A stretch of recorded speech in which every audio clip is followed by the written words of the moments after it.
बिस्मिल्लाह। अच्छा जी, अगर किसी रूलर में यहाँ पर डेड स्पेस है और अगर हमने उससे डेप्थ मेजर करी लिक्विड की, तो जो रीडिंग है एक्चुअली जीरो से यहाँ से बिल्कुल बॉटम से स्टार्ट नहीं हो रहा, तो ये एक्चुअल उसकी डेप्थ नहीं होगी। तो क्या करेंगे, ये जो डेड स्पेस है ना उसको हम मेजर करेंगे। अच्छा, 1 मिनट के लिए एक रूलर की डेड स्पेस हम मेजर कैसे कर सकते हैं? दूसरे रूलर के बीच में रख दें उसको। Using another rule. लेकिन उसमें भी तो डेड स्पेस हो सकती है। तो उसके लिए क्या करें, you are right Abdul Rahman, कि हम वो दूसरे रूलर का सेंटर से मेजर करें उसकी डेड स्पेस। राइट। तो ये जो रीडिंग है ना, इसमें हम क्या कर देंगे, डेड स्पेस को ऐड कर देंगे। This will give us the actual depth. Clear? जी। याद रहेगी बात? समझ आ जाएगी बेटा? ओके। तो रूलर में अगर डेड स्पेस है, ये उसकी रूलर की जीरो एरर होती है, तो हम किसी दूसरे स्केल से उसको मेजर करके, यहाँ पर ये मेंशन भी ऐसे हुआ है, दूसरे को उस रीडिंग में एडजस्ट कर। समझ आ जाएगी? क्लियर हो गया बेटा? ओके। अच्छा बेटा जी, नाउ अब वी आर कंटिन्यूइंग। माइक्रोमीटर मैंने आप लोगों से रिकॉर्डिंग में शेयर किया। आई वुड रिमाइंड यू कि वो आपने देख लेना है अगर किसी ने नहीं देखा तो। So let's move to the last part of this chapter. Time period. Time measure करने के लिए हमारे पास कौन कौन से टाइमर्स होते हैं? पहले हमने स्टॉप मेजरिंग लेंथ को डिस्कस कर लिया। No, now we are going to discuss measuring time. तो टाइम मेजर करने के लिए आपके पास कोई इंस्ट्रूमेंट है? स्टॉप वॉच है और स्टॉप वॉच है टिकेटिव और टाइमर।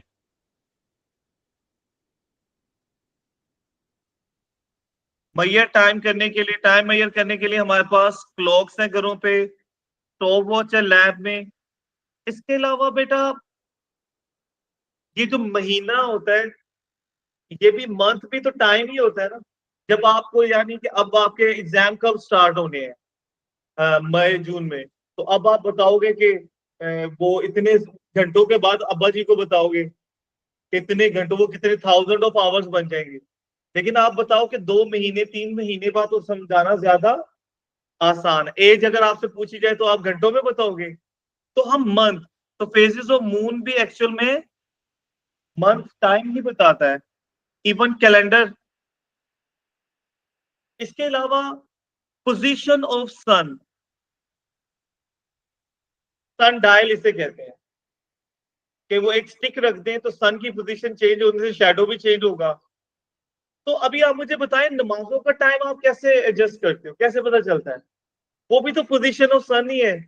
तो सन डायल तो हम अभी भी नमाजों में वही यूज कर रहे हैं।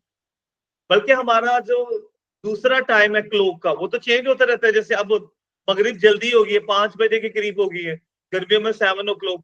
लेकिन जो नमाजों का टाइम है वो अकॉर्डिंग टू सन उसी तरह होता रहता है, जस्ट होता रहता है।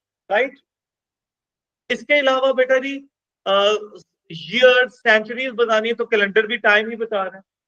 यहाँ स्टॉप वॉच से टाइम मेजर करना आता है ना आप लोगों को? एक छोटा सा क्वेश्चन पूछ लूं आप लोगों से।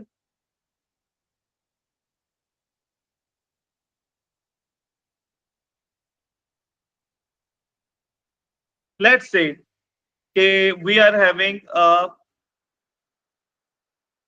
Stop watch.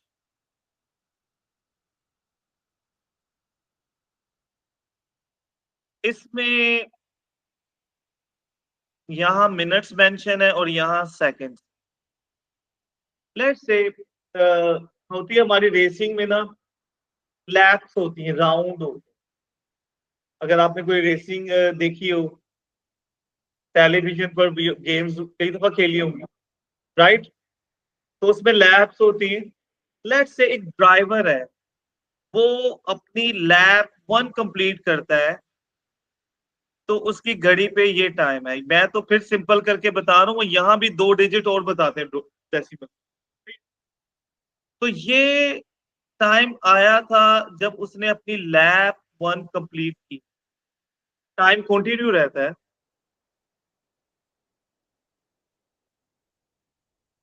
जब वो लैब 2 कंप्लीट करता है तो उसके घड़ी में वॉच स्टॉप वॉच पे ये लिखा हुआ, ये मिनट है और ये सेकंड्स है। ये कब था? जब लैब 2 कंप्लीट किया था उसने। बेटा can you share? Abdul Rahman आपने चुप रहना है। लैब 2 को कितना टाइम लगा सिर्फ?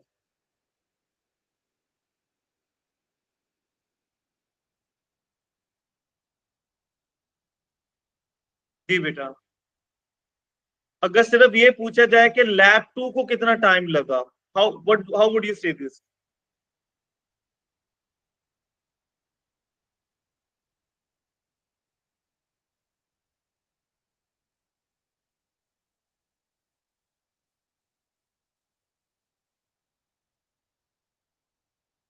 जी Abdul Rahman. Sir 1 minute 26 seconds.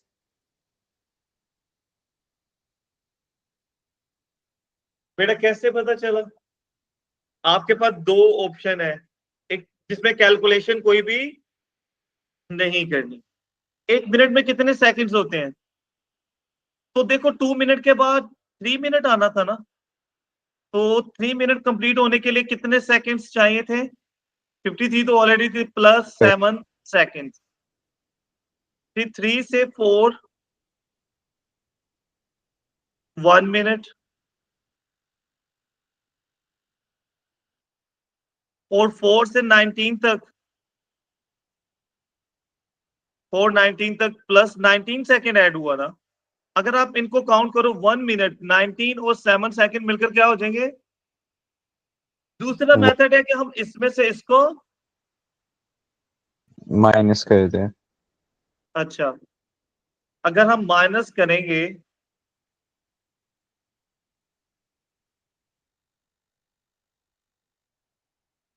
तो 19 मिनट्स में से मिनट, सेकंड में से सेकंड को माइनस, तो 19 सेकंड कम, उनमें से 53 सेकंड ज्यादा माइनस, तो हम यहाँ से एक कैरी Carry. कर ली।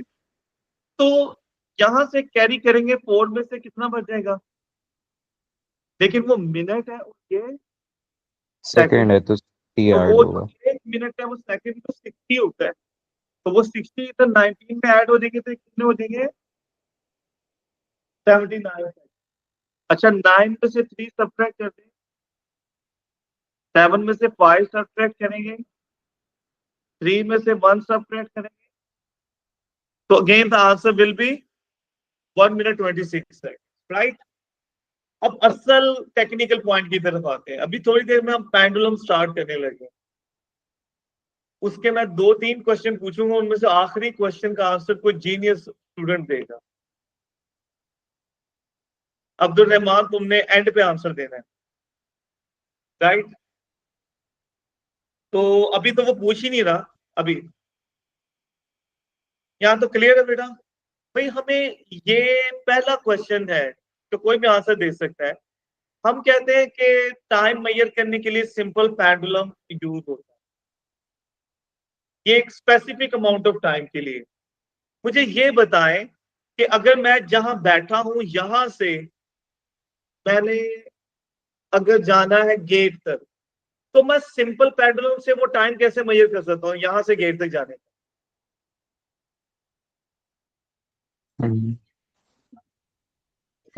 पेंडुलम को सर पकड़ के ऑसिलेशंस काउंट करें वहां से जाते जाते. अब्दुल रहमान एक मिनट चुप कर। हाँ, क्या कह रहे हो आप? सर मैं कह रहा हूँ कि पेंडुलम की अब्दुल रहमान एक ऑसिलेशन. मिनट, एक बच्चा बता रहा है यहाँ पर, उसको एक चांस देते हैं। हाँ जी।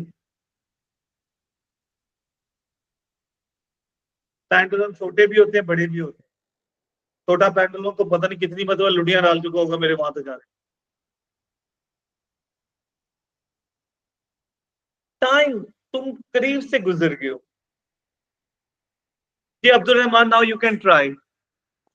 सर एक लंबी लेंथ का पेंडुलम ले लेंगे जिसकी टाइम पीरियड ज्यादा होगा, उसका ऑसिलेशन में ये करना ज्यादा आसान होगा फिर हमें। ठीक हो गया। मुझे मुझे ये बताओ कि जहां अगर लेट से मैं क्लास में बैठा हूँ एकेडमी में, तो वहां से मैंने गेट तक जाना है और ये टाइम मैंने सिंपल पेंडुलम से मेजर करना है।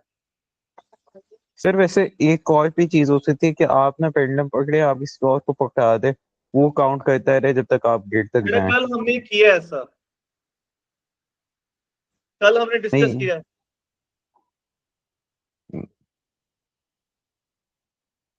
ये वाला नया सवाल है लेकिन। क्या बात।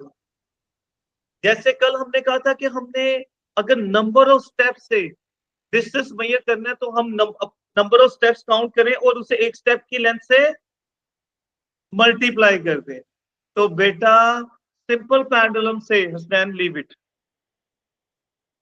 अगर हमने सिंपल पेंडुलम से टाइम मेजर करना है तो टाइम का फॉर्मूला होगा कि हम देख लें कि नंबर ऑफ ऑसिलेशंस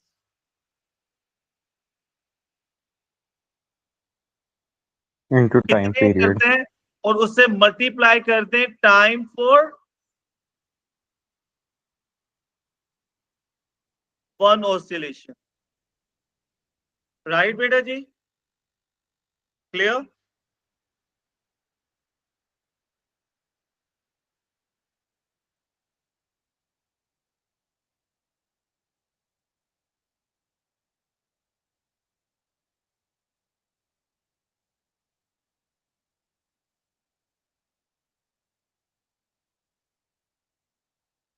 जी बेटा, एनी क्वेश्चन? नहीं।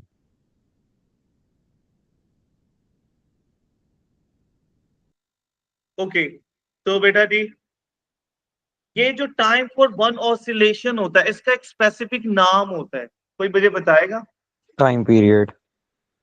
This time for one oscillation is known to be the time period.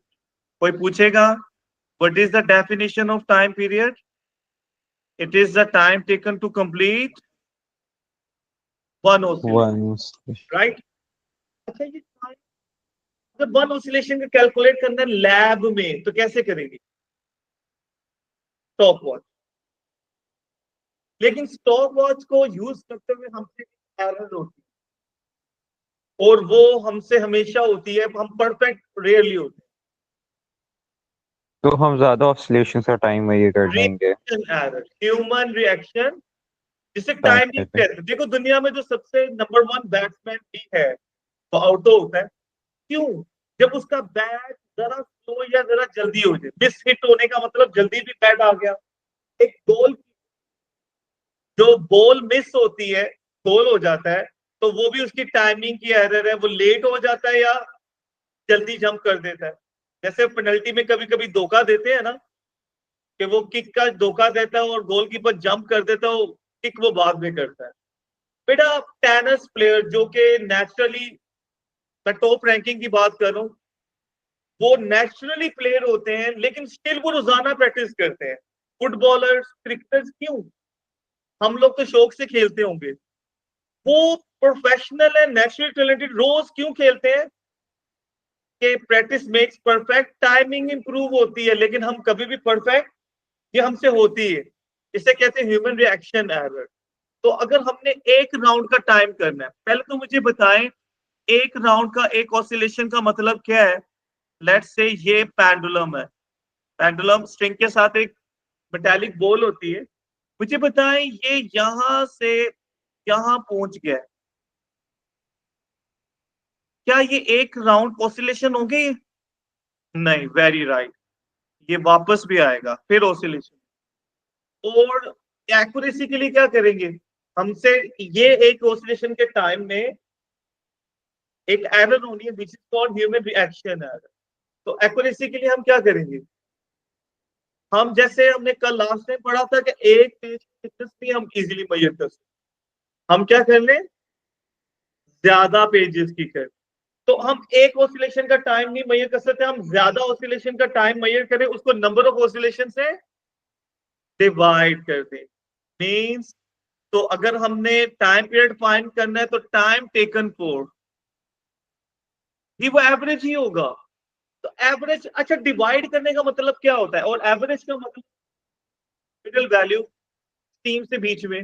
देखिए डिवाइड करने का मतलब, जैसे एग्जांपल समझाने के लिए कि आपसे ना स्कूल की कोई ऐसी प्रॉपर्टी डैमेज हो जाती है, स्कूल क्लेम करता है बेटा आपने इसको पे करना है, एक बच्चे पे इल्जाम लगता है, लेट्स से वो 20,000 की थी वो चीज, तो सारा उसको पे करना पड़ेगा। लेकिन अगर पूरी क्लास पे वो अगर जाए, तो पूरी क्लास में लेट्स से 20 बच्चे ही थे, तो उनमें फिर वो 20,000 क्या हो जाएंगे, डिवाइड होकर क्या हो जाएंगे, कम हो जाएंगे। तो बेटा हमसे ना ये ह्यूमन रिएक्शन एरर होनी है, हम हमेशा नहीं परफेक्ट रह सकते, ये होती रहती है हमसे, हम इंप्रूव कर सकते हैं, राइट। तो क्या होता है कि जब हम ज्यादा ऑसिलेशन लेते हैं, नंबर ऑफ ऑसिलेशन पर डिवाइड करते हैं, तो डिवाइड करने का मतलब, क्योंकि 10 एक ऑसिलेशन में हमसे ह्यूमन रिएक्शन एरर हुई, तो 10 ऑसिलेशन में हमने स्टार्ट और स्टॉप एक ही मर्तबा करना है ना, तो वो एक ऑसिलेशन में भी उतनी ही रिएक्शन एरर होगी जितनी 10 ऑसिलेशन में। लेकिन जब हम उसको बाद में 10 पे नंबर ऑफ ऑसिलेशन पे डिवाइड करेंगे, तो वो हमारी ह्यूमन रिएक्शन एरर 10 पे डिवाइड होकर कम हो जाता है ना आंसर, राइट। जैसे पॉइंट पूरी क्लास पे जाएगा तो डिवाइड होकर कम हर एक स्टूडेंट के हिस्से में आएगा। कैन यू रिमेम्बर, याद रहेगी ये बात। तो बेटा हम time taken for several oscillation ले रहे हैं ज्यादा, और फिर उसको नंबर ऑफ ऑसिलेशन से डिवाइड कर। क्लियर बेटा जी, याद रहेगी। अच्छा मैं 3-4 क्वेश्चन पूछने लगा हूं, और पहले दो जरा आसान है, तीसरे का आंसर कोई जीनियस बच्चा देगा। Ready, okay.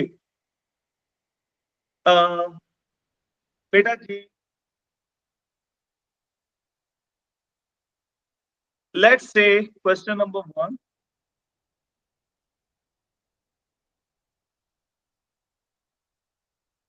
Time for 12 oscillation to complete 12 oscillation 16.48 second. अगर आप पूछे टाइम पीरियड क्या होगा, क्या बताओगे।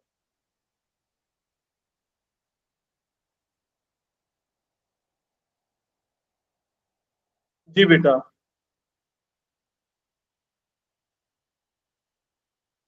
किसको किससे कर देंगे, जो भी टाइम है उसको नंबर ऑफ ऑसिलेशन से डिवाइड। डिवाइड।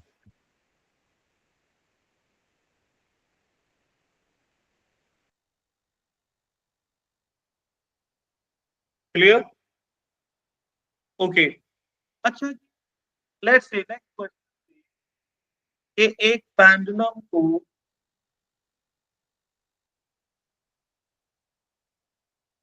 ये सेंटर पोजीशन है, ऑसिलेट करते हुए यहां से यहां आने में तो 0.2 सेकेंड लगता है।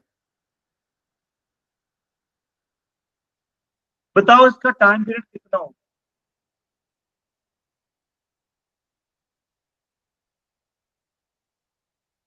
0.8 सेकेंड।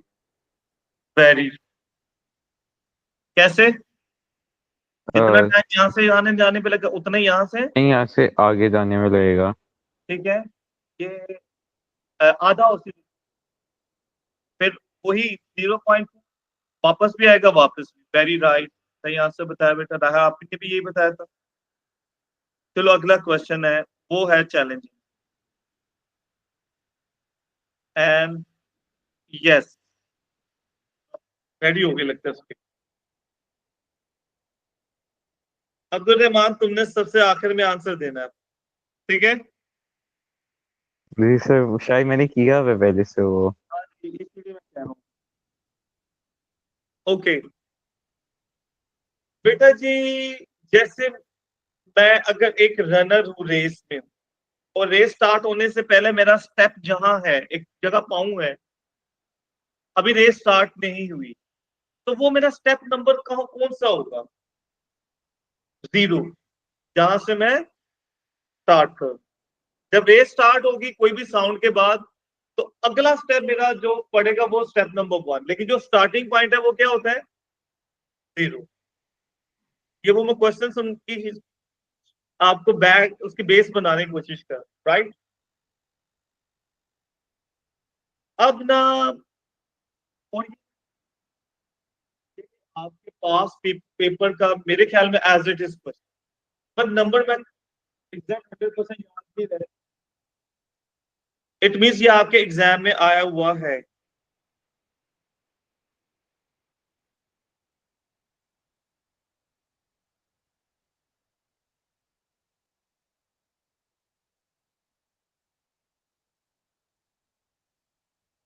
मोबाइल को उधर रखना, आप उधर ही रहें। अच्छा जी, अब बस ये है कि ये एक पेंडुलम ओसिलेट कर रहा है,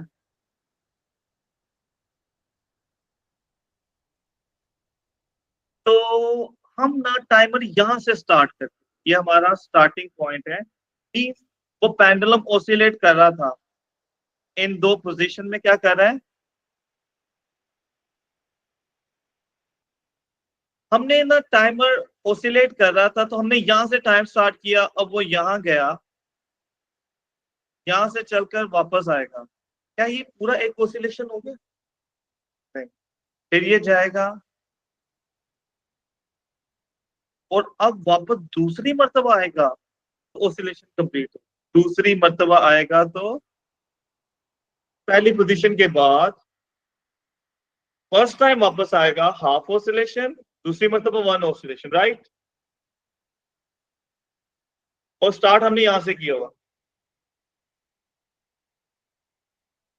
तो क्वेश्चन है कि ये जो सेंट्रल पोजीशन है, इस सेंट्रल पोजीशन में से 17 टाइम्स क्रॉस करेगा पेंडुलम, तो उसको टाइम लगता है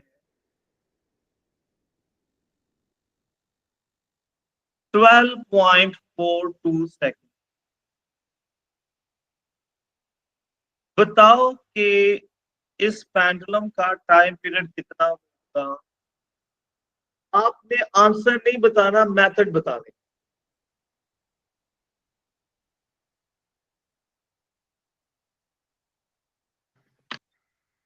12.42 आपके सामने है, divided अगर मैं हिंट दूंगा तो फिर मैं जीनियस का नहीं करूं।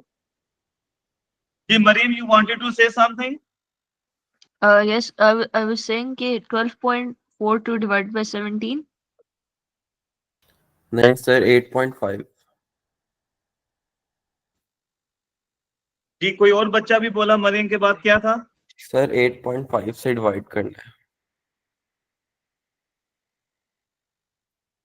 कि मैं पहले सबकी सुन लूं। उजैर बोल रहे कि अयान बोल रहे थे? Sir Ayan.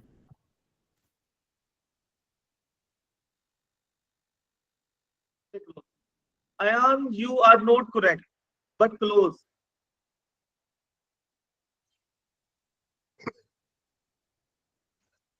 Abdul Rahman, can you try? Sir पहले किया हुआ है वैसे, ये 17 - 1 16 क्रॉसिंग्स होंगी, यानी कि 8 ऑसिलेशंस होंगी असल में हमारी, तो ये 12.42 डिवाइड बाई 8 होगा।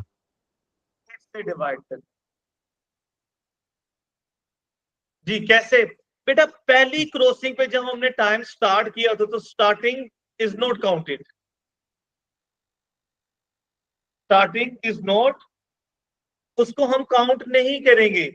पहले हमारा स्टार्टिंग पॉइंट है 0, उसे काउंट नहीं करता। तो 17 में से 1 तो माइनस कर दें, तो बाकी बच जाएंगे 16। तो एवरी 2 क्रॉसिंग मेक 1 ऑसिलेशन ना, तो 16 क्रॉसिंग में कितने ऑसिलेशन हो जाएंगे? अच्छा, अब इसको छोड़ते नहीं है। अगर वो 9 क्रॉसिंग करता है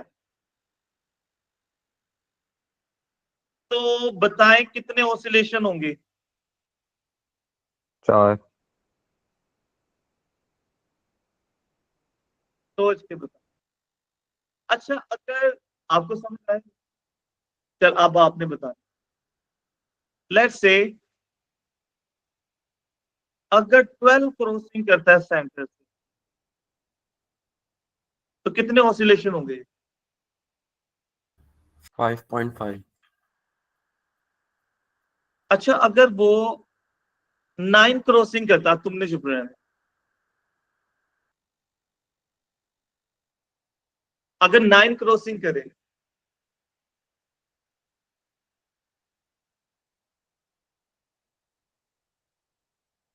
दोबारा से देखो, 9 क्रॉसिंग का और ऑसिलेशन लिखा ही हुआ था। अच्छा अगर वो लेट्स से 20 क्रॉसिंग करे तो बताओ कितना oscillation? 9.5 और तुम चुप रहो, मैं तो बच्चों से तो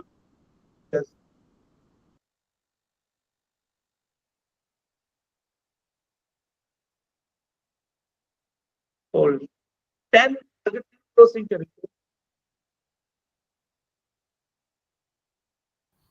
4.5. ओके जी। अब हमारा ना पहला चैप्टर मेजरमेंट का कंप्लीट हुआ, इसको हमने तीसरा दिन लगाया, ठीक है बेटा। नेक्स्ट टॉपिक साथ ही स्टार्ट कर रहे हैं, वो है mass weight and density. Before we move on, दो डेफिनेशन है जिसमें अब से लास्ट तक हमारा पीछा, जब तक आप फिजिक्स पढ़ते रहेंगे ये दो वर्ड से सामना रहेगा, स्केलर और वेक्टर। बेटा कुछ क्वांटिटीज ऐसी होती हैं, जैसे आपसे कोई पूछता है कि आपने फ्रूट वाले को कहना है एप्पल दो, तो आप क्या बताओगे? तो वो आगे आपकी शक्ल देखेगा थोड़ी देर और फिर कहेगा कि मुंह से फूटे कितने चाहिए, तो आप क्या बताएंगे? आप बताएंगे 1 kg 2 kg। तो आप लेट्स से आप बता रहे हो नंबर और यूनिट 3 kg।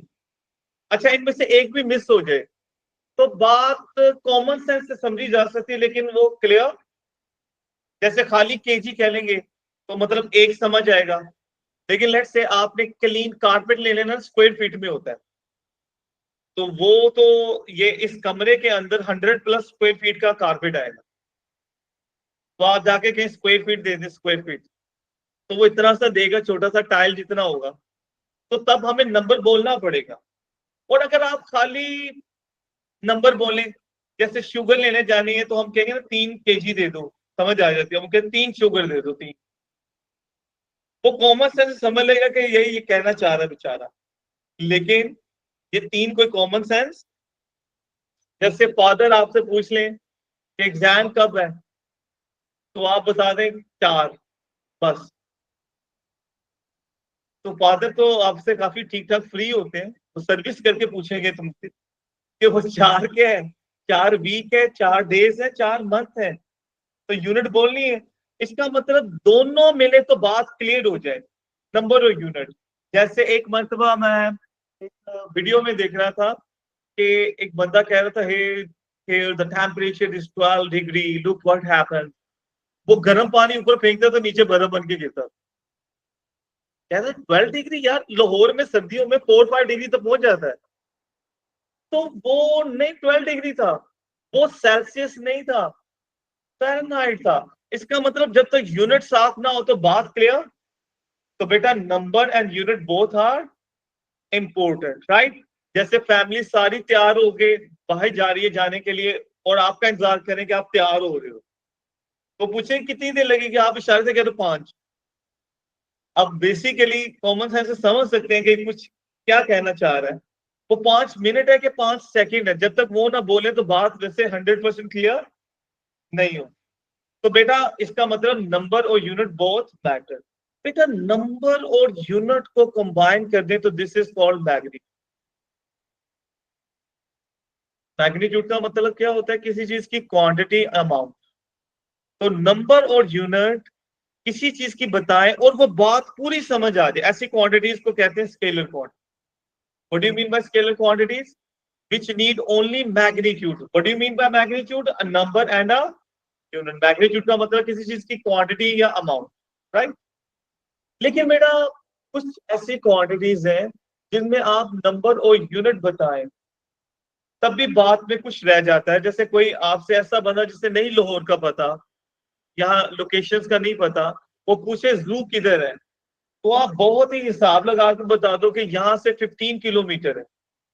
तो आप 15 और किलोमीटर बता रहे हो, नंबर और यूनिट बता रहे हो, लेकिन साथ में आपने उसको गाइड भी करना है कि इस तरह से इधर जाना है। 15 किलोमीटर तो कहीं और भी जा सकता है, उसके लिए डायरेक्शन भी बतानी है। जैसे गूगल आपको डायरेक्शन भी साथ साथ बता रही होती है गूगल मैप में, राइट? कुछ क्वांटिटीज ऐसी है जिनमें जब तक डायरेक्शन ना हो समझ, जैसे फॉर एग्जाम्पल फादर आपको कहें कि यार ये कमरे में टेबल ना, इसे 5 फुट मूव करो, 5 फीट, अब वह आप बस इतनी कहें, तो ये बात क्लियर नहीं है। जब तक कि यार 5 फीट राइट की तरफ कर दो, 5 फीट आगे कर दो, 5 फीट पीछे कर दो, तो जब तक डायरेक्शन ना हो तो बात क्लियर। जैसे एक गेम भी होती है कि एक टीम के 2 प्लेयर होते हैं और उन्होंने जमीन से चीज ढूंढनी है, तो एक प्लेयर को ब्लाइंड फोल्ड करते हैं, आंखों में पट्टी बांध देते हैं, और दूसरा प्लेयर सिर्फ साइड से बोल सकता है, ढूंढनी वो ब्लाइंड फोल्ड नीचे से। अब वो उससे कहे कि यार 2 स्टेप चलो, 2 स्टेप चलो, तो 2 स्टेप राइट की तरफ है, लेफ्ट की तरफ कहाँ? तो जब तक डायरेक्शन नहीं बताएगा बात clear. Common sense is always there, लेकिन क्लियर नहीं होती 100% बात। तो ऐसे कुछ क्वांटिटीज ऐसी हैं जिनमें मैग्नीट्यूड के साथ साथ हमें डायरेक्शन भी बतानी, तब वो क्लियर हो, तो उन्हें कहते हैं वेक्टर क्वांटिटी।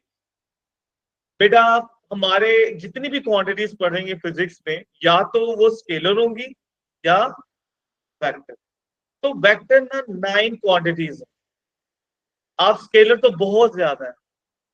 तो अगर आप सिर्फ वेक्टर को याद कर लो ना, आई होप, बाकी आंखें बंद करके सारी स्केलर। तो ये नोट्स में तो मेंशन है, आप प्लीज ये याद कर लें, नोट कर लें कि वेक्टर क्वांटिटीज मैं चाहता हूं वो याद कर लें। कौन कौन सी है? Displacement, velocity, acceleration, force, area. यहाँ कुछ बच्चों को लगता है कि एरिया वेक्टर नहीं है।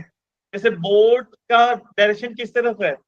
आपकी तरफ। ये लैपटॉप की स्क्रीन किस तरफ रुख है? मेरी।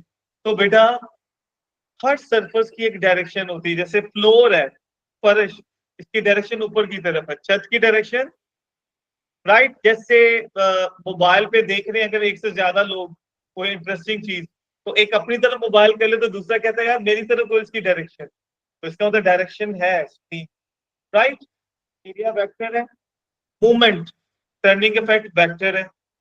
वेट फोर्स में आ जाता है, लेकिन उससे रिस्पेक्ट देने के लिए हम अलग से मेंशन कर रहे हैं। फील्ड स्ट्रेंथ, बेटा आप लोग ग्रेविटेशन फील्ड स्ट्रेंथ पढ़ते हो, लेकिन ए लेवल में इलेक्ट्रिक फील्ड स्ट्रेंथ भी पढ़ोगे, मैग्नेटिक फील्ड स्ट्रेंथ भी पढ़ोगे। जितनी भी फील्ड स्ट्रेंथ है तो सारी वेक्टर है। तो खाली फील्ड स्ट्रेंथ कह रहे तो उसमें वो सारी आ जाए। Last but not least, momentum. बेटा ये 9 क्वांटिटीज को लिख लें, नोट कर लें। ये है वेक्टर्स। बस इनके अलावा आपके सिलेबस में आंखें बंद करके बाकी सारी quantities they are scalar. Sir अच्छा, एक इलेक्ट्रिक वेक्टर में स्केलर में फर्क क्या है?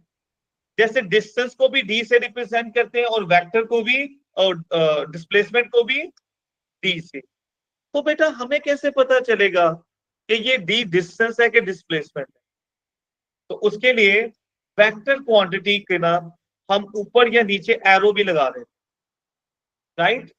कैसे डिफरेंशिएट करते हैं? वेक्टर क्वांटिटी के ऊपर या नीचे एरो लगा देंगे, या लाइन, या उसको क्या कर देंगे, बोल्ड कर देंगे। इसकी दूसरी एग्जांपल स्पीड और वेलोसिटी भी है। स्पीड भी v से रिप्रेजेंट होती है और वेलोसिटी भी v से। तो कैसे डिफरेंशिएट करेंगे? तो स्पीड के लिए स्मॉल v है, वेलोसिटी के लिए स्मॉल v है, लेकिन वेलोसिटी वेक्टर क्वांटिटी है, तो उसके ऊपर या नीचे या एरो या लाइन या v को बोल्ड कर लेंगे। ये बात याद रखनी है आप। सर वैसे एक बात पूछनी थी कि अगर फॉर जी। एग्जांपल हम स्पीड की एक्सेलरेशन निकाल रहे होते हैं तो वो जो एक्सेलरेशन निकल रही है वो तब भी वेक्टर है कि नहीं? दोबारा बोलिएगा। कि फॉर एग्जांपल वेलोसिटी की, अगर वेलोसिटी के जो चेंज आ रहे हैं उसकी एक्सेलरेशन निकाल रहे हैं हम, तब तो समझ आती है कि हम एक्सेलरेशन के ऊपर एरोज वगैरह लगा देंगे वेक्टर शो करने के लिए। लेकिन अगर स्पीड हम निकाल रहे हैं तब भी क्या हम उसके ऊपर एरो वगैरह लगाएंगे उसको वेक्टर देखो शो बेटा, करने के लिए या नहीं? वेलोसिटी भी स्पीड ही होती है but in a specific direction. Direction. वो एक्सेलरेशन ही होगा, राइट। लेकिन उसकी थोड़ी सी इलेबोरेट और करना पड़ता है। सम अदर डे जब काइनेमैटिक्स पढ़ेंगे तब डिस्कस कीजिएगा, राइट। बेटा जी, दो क्वांटिटीज हम पढ़ने लगे हैं, एक मास और एक वेट। कॉमन लाइफ में जब आपसे कोई आपका वेट पूछे तो आप बताओ तो इतने केजी, केजी तो मास होता है। तो कॉमन लाइफ में हम मास का वर्ड यूज, हम मास को ही वेट कह रहे हो। इवन आप टूथपेस्ट लेते हो, आप कोई स्नैक लेते हो, उसके पैक पे लिखा होगा नेट वेट इतने ग्राम, तो ग्राम तो मास होता है, लेकिन वो लिखा होता है नेट वेट। और ये ऑल ओवर द वर्ल्ड ये है मिस्टेक, ये मिस्टेक नहीं है। कॉमन लाइफ में मास यूज नहीं करते, मास एक साइंटिफिक टर्म है। आप कभी नहीं कहेंगे अम्मा आपका मास ज्यादा हो रहा है, आप वेट ही कहेंगे। लेकिन बेटा साइंस में मास और वेट में डिफरेंस है। मैं रिपीट कर रहा हूं, कॉमन लाइफ में आप मास को ही वेट कह रहे हो, लेकिन साइंसेस में मास और वेट डिफरेंट क्वांटिटीज। क्या फर्क है? mass is amount of matter, whereas weight is force of gravity, gravitational pull. mass scalar quantity, जबकि ग्रेविटी वेक्टर है और उसकी डायरेक्शन क्या है? किसी भी चीज को फेंके वो बिल्कुल सीधी नीचे toward the centre of earth जाएगी। mass की यूनिट केजी है, वेट फोर्स है और force is measured in newton. बेटा mass remains सेम एवरीवेयर। जैसे हम कहते हैं ना, स्पेस में जाकर एस्ट्रोनॉट का वेट 0 हो जाता है, तो क्या उसकी टांगे, नाक, कांख, कान ये नहीं रहते? मटेरियल तो वही है। तो मैस है मटेरियल, वो सेम रहता है, लेकिन फोर्स ऑफ ग्रेविटी वहां कम हो जाती है, 0 कह लें, कम हो जाती है वैसे। तो वो हम कहते हैं वो जो फोर्स ऑफ ग्रेविटी वो जो कम हुई वो चेंज हुई है। मैस चेंज, मटेरियल नहीं चेंज हुआ। If mass is amount of matter, in other words mass is material, right? तो बेटा जो वेट है वो चेंज होता है। क्यों चेंज होता है? अभी वेट का formula W is equal to mg। Actual में g की वैल्यू चेंज होती है, मैस नहीं। m इंटू जी है ना, ये g ग्रेविटेशन फील्ड स्ट्रेंथ है, इसकी वैल्यू हर जगह सेम। जैसे इक्वेटर पर g की वैल्यू 9.78 है, और पोल पे वो g की वैल्यू 9 पॉइंट, क्योंकि पोल सेंटर के ज्यादा क्लोज है। अर्थ हमारी पूरी राउंड नहीं है, थोड़ी एलिप्टिकल होती। तो पूरी अर्थ में भी ना जी की वैल्यू सेम नहीं है, पोल्स पे ज्यादा है, इक्वेटर पे कम है। और फिर हमने एक वैल्यू यूज करनी हो तो क्या लेते हैं? एवरेज। इन दोनों 9.83 और 9.78 की एवरेज ले तो ये वैल्यू होती जी। This is what we use. बेटा वो फॉर्मूला क्वेश्चन में बता देता है। क्या ये नया नोटिफिकेशन पे आया? चलो देख लेंगे, कंफर्म कर ले, ठीक है। ओके, अब एक डिफरेंस बताने लगा हूं, वो आप लोगों को हार्डली, वैसे कुछ बच्चों को पता होगा। हमारे पास लाइफ में बहुत से इंस्ट्रूमेंट है वेट मेजर करने वाले, लेकिन उनमें से कुछ वो है जो सिर्फ मैथ मेजर करते हैं रियल में, और कुछ सिर्फ वेट। उनकी निशानी पता क्या है? हर वो बैलेंस जिसकी दो साइड है, जिसके सेंटर में कहीं पिवट लगा हुआ है, यानी वो principle of movement, clockwise movement is equal to anti clockwise पे, वो मैथ मेजर करेगा। जैसे फ्रूट वाला एक तरफ फ्रूट रखता है और दूसरी तरफ एक वेट रखकर आपस में, ये दो साइड्स है, ये मैथ मेजर करता है। और उसकी निशानी क्या है? अगर आप एक टू साइडेड बैलेंस से, उसकी example physical balance, beam balance, lever balance, अगर आप उससे एक पत्थर का मैथ लाहौर में मेजर करो और वही आप मरी पे जाकर मेजर करो, उसकी रीडिंग रिमेन सेम, राइट? क्योंकि दोनों साइडों पे लग रही है ना, इसलिए वो दोनों साइड एक दूसरे के ग्रेविटेशनल इफेक्ट को क्या कर देते हैं, राइट। लेकिन अब इलेक्ट्रॉनिक बैलेंस है, उसके ऊपर आप बस चीज रख देते हो। दूसरा कंपैरिजन, या वेट मशीन पर आप खड़े हो जाते हो, उसमें दूसरी चीज कंपैरिजन के लिए नहीं है, वन साइड ही है बस, वो वेट मेजर कर। और निशानी उसकी क्या है, इलेक्ट्रॉनिक बैलेंस से आप एक पत्थर का वेट यहां मेजर करो और आप मरी में जाके करो, मरी में हाइट, जो हम अर्थ के ऊपर जाते हैं ना हाइट पे, जी की वैल्यू कम होती है, अभी मरी में जाकर रीडिंग उसकी कम हो जाती। तो जिनकी रीडिंग चेंज हो जाती है वो मैथ मेजर नहीं करते, वो वेट। तो इलेक्ट्रॉनिक बैलेंस, स्प्रिंग बैलेंस और न्यूटन मीटर, ये एक ही चीज के तीन नाम है। आपने इम्प्रेस तो डिप्रेस, ये जो स्प्रिंग बैलेंस होता है इसी को फोर्स मीटर, इसी को न्यूटन मीटर भी कहते हैं। स्प्रिंग बैलेंस, अगर आप वेट मशीन के ऊपर खड़े हो ना, कभी कभी आपको आवाज आएगी स्प्रिंग, उसमें स्प्रिंग है। इलेक्ट्रॉनिक बैलेंस के अंदर भी क्या लगा होता है, स्प्रिंग। तो बेटा ये वेट मेजर करते हैं, लेकिन एक क्वेश्चन है, पास्ट पेपर में क्वेश्चन आया हुआ है कि न्यूटन मीटर गिवन है जिसे हम कहते हैं स्प्रिंग बैलेंस, इनमें कंपैरिजन नहीं, ये वेट मेजर करते हैं। लेकिन ये दुकानों में, बेकरी में तो वही इलेक्ट्रॉनिक बैलेंस मैथ्स नहीं बता रहा होता केजी में, ये तो गलत होगी बात, गलत नहीं है। जो इंस्ट्रूमेंट भी न्यूटन वेट मेजर कर सकता है वो मैथ्स भी बता सकता है using formula W is equal to mg से। mg। हम मैथ्स कैसे निकाल सकते हैं, W वेट है उसे g पर डिवाइड।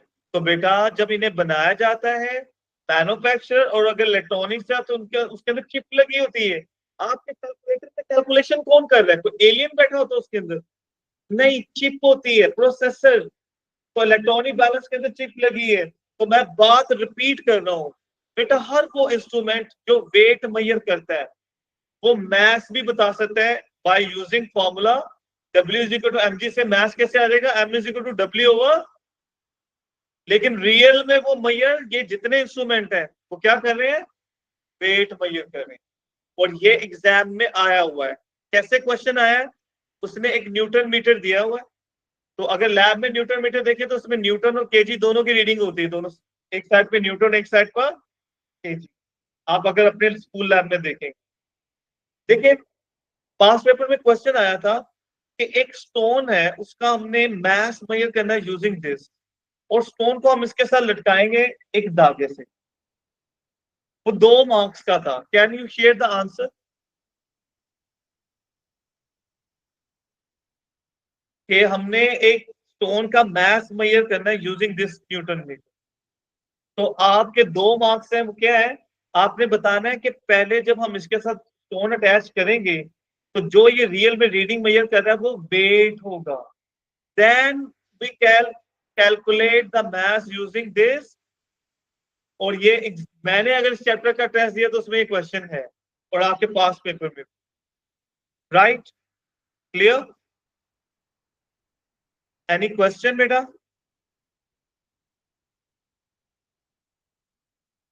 हो सकता है।